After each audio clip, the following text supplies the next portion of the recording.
Okay, अगर मैं आपसे पूछता हूँ कि आप एक पेपर, एक कागज का टुकड़ा लो, तो आप उसे कितनी बार फोल्ड कर सकते हो? और ये कागज एक नॉर्मल पतला कागज है जो कि एक नॉर्मल बुक के पेज में होता है। अब आप में से कई लोग बोलेंगे कि सर मैं इसे 4 बार फोल्ड कर सकता हूँ, कई लोग बोलेंगे मैं इसे 5 बार फोल्ड कर सकता हूँ, और जो लोग हम में से जिम वगैरह जाते हैं वो शायद बोलेंगे कि मैं इसे 8 बार फोल्ड कर सकता हूँ। लेकिन अगर इस पेपर को कोई 45 बार फोल्ड कर दे तो क्या होगा?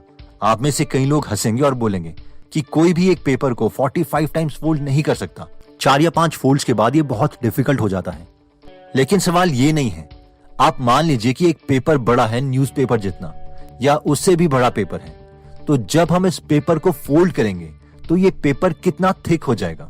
क्या ये आपके मोबाइल की विड्थ जितना थिक हो जाएगा, या ये आपकी हाइट जितना थिक हो जाएगा, या आपके घर की बिल्डिंग की हाइट जितना थिक हो जाएगा, या फिर कोई बात नहीं, आप इस वीडियो को पॉज कर सकते हैं और आप गेस कर सकते हैं कि इसकी थिकनेस कितनी हो जाएगी। आई होप आपने गेस कर लिया होगा। अगर मैं आपको बोलूं कि ये दुनिया की सबसे बड़ी बिल्डिंग बुर्ज खलीफा से भी बहुत ज्यादा थिक हो जाएगा, तो आप क्या सोचोगे? आप बोलोगे ऐसा तो हो ही नहीं सकता।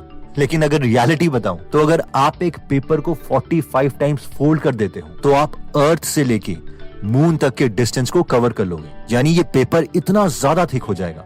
और अगर आप इसे एक और बार फोल्ड करते हो, यानी 46th टाइम फोल्ड करते हो, तो ये पेपर इतना थिक हो जाएगा कि आप अर्थ से मून और मून से वापस अर्थ भी पहुंच सकते हो। आई नो ये बहुत डिफिकल्ट हो रहा होगा इमेजिन करने के लिए।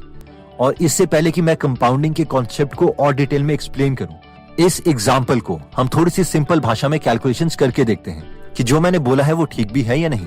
देखो, एक पेपर की थिकनेस ऑलमोस्ट होती है 0.001 सेंटीमीटर। अब अगर हम इस पेपर को पहली बार फोल्ड करते हैं तो इसकी थिकनेस हो जाएगी 0.002 सेंटीमीटर। एक और बार फोल्ड करते हैं तो इसकी थिकनेस होगी 0.004 सेंटीमीटर। एक और बार करते हैं तो 0.008 सेंटीमीटर। एक और बार करते हैं तो 0.016 centimetre and so on.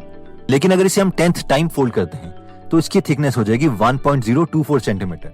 20th time fold करते हैं तो ये 1048 सेंटीमीटर हो चुका होगा, यानी 34 फीट के आसपास, जिसका मतलब है कि अप्रोक्सीमेटली 3 फ्लोर की बिल्डिंग जितना थिक।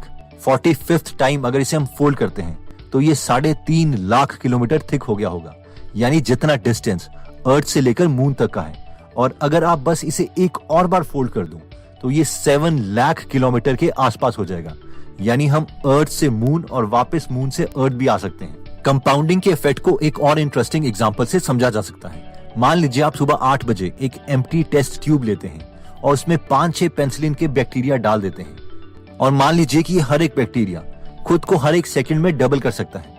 अगर आपको पता है कि दिन में 12 बजे ये टेस्ट ट्यूब फुल हो जाती है, तो सवाल ये है कि टेस्ट ट्यूब आधी कब थी? आप में से जो लोग इंटेलिजेंट है वो समझते हैं कि 12 बजने से जस्ट 1 सेकंड पहले ये टेस्ट ट्यूब हाफ थी, क्योंकि बैक्टीरिया खुद को हर सेकंड में डबल जो कर रहा है। लेकिन जस्ट इमेजिन कि 12 बजने से सिर्फ 6 या 7 सेकंड पहले क्या हुआ होगा। अगर कोई उस वक्त टेस्ट ट्यूब को देख रहा होगा तो वो ऑलमोस्ट खाली लग रही होगी, क्योंकि उसमें बहुत ही कम बैक्टीरिया दिख रहे होंगे।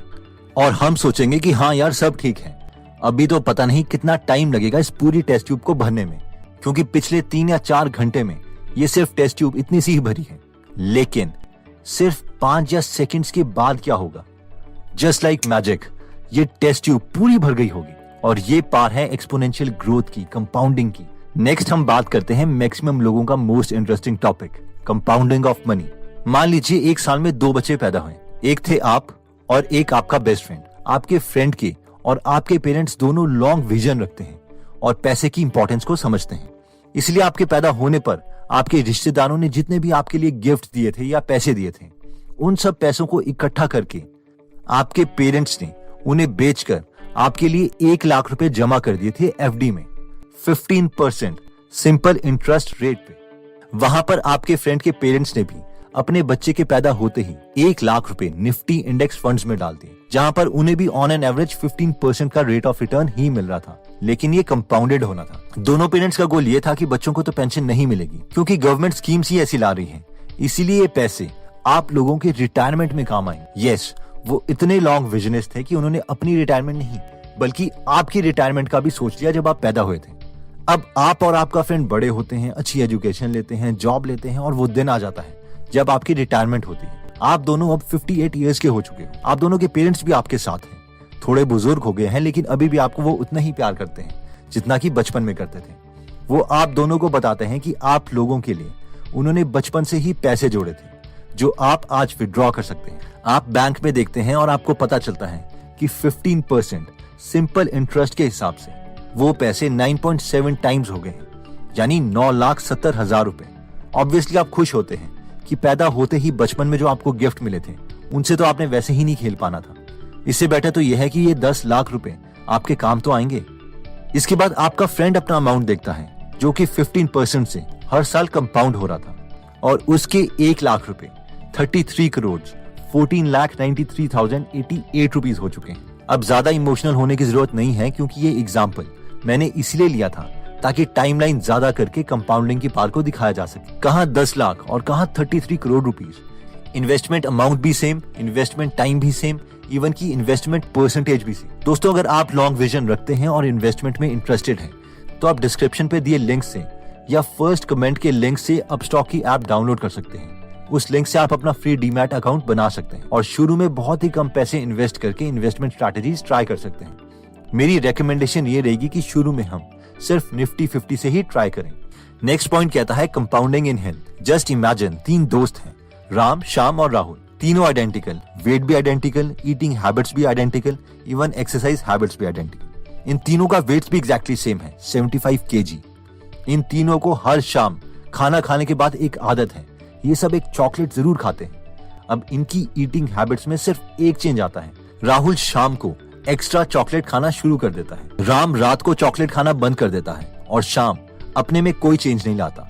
अब 3 सालों के बाद राहुल, जो कि एक एक्स्ट्रा चॉकलेट हर रोज खा रहा था, उसका वेट 93 kg हो जाता है, जबकि शाम का सेम वेट ही रहेगा और राम का वेट 75 kg से 57 kg के आसपास हो जाता है। ऑब्वियसली हर रोज इस एक एक्स्ट्रा चॉकलेट से राहुल ने 17.7 kg का वेट गेन कर लिया, जो कि फाइनली लीड कर सकता है हाई कोलेस्ट्रॉल लेवल, फ्रस्ट्रेशन और बाकी बीमारियों को। पॉइंट ये है कि एक छोटा सा चेंज लंबे समय में एक कंपाउंड इफेक्ट क्रिएट कर सकता है। नेक्स्ट पॉइंट आता है compounding in knowledge. Warren Buffett बोलते हैं कि हर रोज कुछ ना कुछ टाइम इन्वेस्ट करो नॉलेज में, ऐसे ही नॉलेज बिल्ड होती है और हमें कंपाउंड इंटरेस्ट देती रहती है। क्या आपको पता है कि जब इलॉन मस्क यंग थे और अपनी इनिशियल कंपनी पेपैल खोल रहे थे तो वो स्टीव जॉब्स से एक पार्टी में मिले थे, जहां पर स्टीव जॉब्स ने इलॉन मस्क को बहुत बुरे तरीके से ट्रीट किया था, ऑब्वियसली क्योंकि वो इतने फेमस नहीं थे। I did try to talk to him once at a party and he was super rude to me. लेकिन अगर आज स्टीव जॉब्स जिंदा होते तो वो इलॉन मस्क से अच्छे से बात करते, क्योंकि इलॉन मस्क की नॉलेज अब कंपाउंड हो गई है और सोसाइटी में भी उन्होंने बहुत कंट्रीब्यूट किया है। आपको पता है कि अगर आप हर रोज सिर्फ 10 पेजेस भी पढ़ते हो तो आप एक साल में 15 से 18 बुक्स कंप्लीट कर सकते हो, विच इज आउटस्टैंडिंग। वो कहते हैं ना कि जो इंसान बुक्स नहीं पढ़ता उसका ब्रेन भी उतना ही रह जाता है जो बेचारा पढ़ ही नहीं सकता। तो point is spend at least 15 to 20 minutes a day for your knowledge, because investment in knowledge pays the highest interest.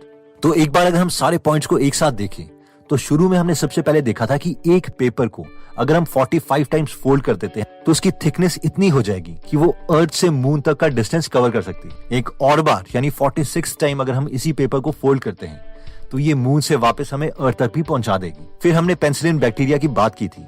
अगर उनकी ग्रोथ भी कंपाउंड हो रही है तो कैसे 5 सेकंड में बैक्टीरिया ऑलमोस्ट खाली टेस्ट ट्यूब से पूरी टेस्ट ट्यूब में भर सकता है, जिससे हमें कोरोना वायरस की ऑब्वियसली याद आ जाती है। इसके बाद हमने देखा था कि कैसे 58 इयर्स में 15% सिंपल इंटरेस्ट 1 लाख को 10 लाख के करीब पहुंचा देता है, लेकिन वहीं पर कंपाउंड इंटरेस्ट 1 लाख को 33 करोड़ के आसपास बना देता है। उसके बाद हमने कंपाउंड इफेक्ट हेल्थ में देखा था कि कैसे 125 कैलोरी की एक चॉकलेट खाने से 3 साल में कैसे किसी का वेट 17 kg तक बढ़ सकता है, जिससे ऑब्वियसली आगे क्यूमुलेटिव इफेक्ट हो जाता है। और फाइनली हमने देखा था कि हर रोज सिर्फ 15 से 20 मिनट अगर हम अपनी नॉलेज को स्पेंड करते हैं तो हम साल की 10 से 15 बुक्स कंप्लीट कर सकते हैं। अगर हम पढ़ना नहीं चाहते तो हम कम से कम ऑडियो सुन सकते हैं जब हम कोई अनप्रोडक्टिव काम कर रहे हों, जैसे कि ब्रश करना या ट्रैवलिंग करना एक्सेट्रा। दोस्तों, अगर आप कंपाउंडिंग के प्रिंसिपल को अपनी लाइफ में इंप्लीमेंट करना चाहते हैं तो जस्ट स्पेंड 15 to 20 मिनट्स जब भी आप फ्री हो, वॉकिंग कर रहे हो, जिम कर रहे हो या कोई भी वॉशरूम में क्यों ना हो। Listen to one great idea जो आपको सक्सेस की तरफ ले जाएगा। शुरू के 20-30 दिन तो लगेगा कि कुछ नहीं हो रहा, लेकिन फिर एक्सपोनेंशियल ग्रोथ स्टार्ट होगी। तो अगर आप अपनी नॉलेज में टाइम इन्वेस्ट करना चाहते हैं तो आप गीगल ऐप डाउनलोड कर सकते हैं, जहां पर हिंदी में फ्री में 130 से ज्यादा बुक समरीज अवेलेबल हैं, जिन्हें आप पढ़ भी सकते हैं और सुन भी सकते हैं। अगर आप अपनी नॉलेज में कंपाउंडिंग चाहते हैं तो इस एप्लीकेशन का लिंक हम डिस्क्रिप्शन और फर्स्ट कमेंट में दे देंगे। दोस्तों, अगर आपको लगता है कि आपके किसी फ्रेंड या फैमिली मेंबर की ये वीडियो काम आ सकती है तो ये वीडियो आप उनके साथ जरूर शेयर करें। अगर आप ऐसी नॉलेजेबल वीडियोस मिस नहीं करना चाहते तो सब्सक्राइब करने के बाद बेल का बटन दबाना मत भूलिएगा। आप कमेंट करके ये भी बता सकते हैं कि हम नेक्स्ट वीडियो किस टॉपिक पर चाहते हैं। जल्दी हम आपसे दोबारा मिलेंगे। जय हिंद।